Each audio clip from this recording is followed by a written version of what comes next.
Sino sa atin dyan ngayon na may problema? Sino ang maharap ngayon sa napakaraming pagsubok? So, if you ask this kind of question, lahat tayo ay mayroong problema.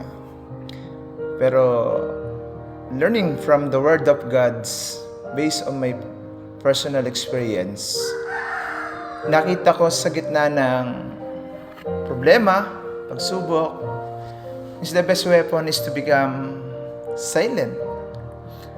Dahil habang ikaw ay nananahimik, mas sa pag-iisipan mo yung bagay na dapat mong gagawin, na dapat mong isasagawa o gagawing hakbang. Kasi habang ikaw ay nananahimik, mas napag-aaralan po natin kung paano natin susolusyonan ang mga pagsubok na darating.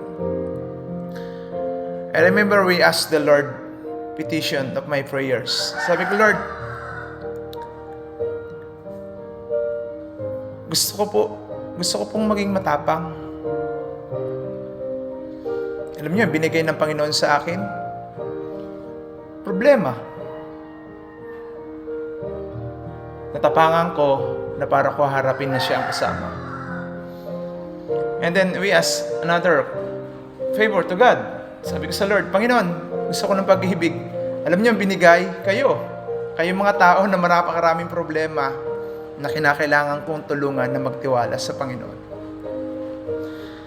Madalas sa buhay natin, pag may problema tayo, umaandar ang ating bibig, umaandar ang ating isipan. Pero sabi ng Panginoon, sasamahan ko kayo. Whatever happen or circumstance of our life, the Lord is with you. Kapatid, alam ng Diyos na papagod ka at nahihirapan.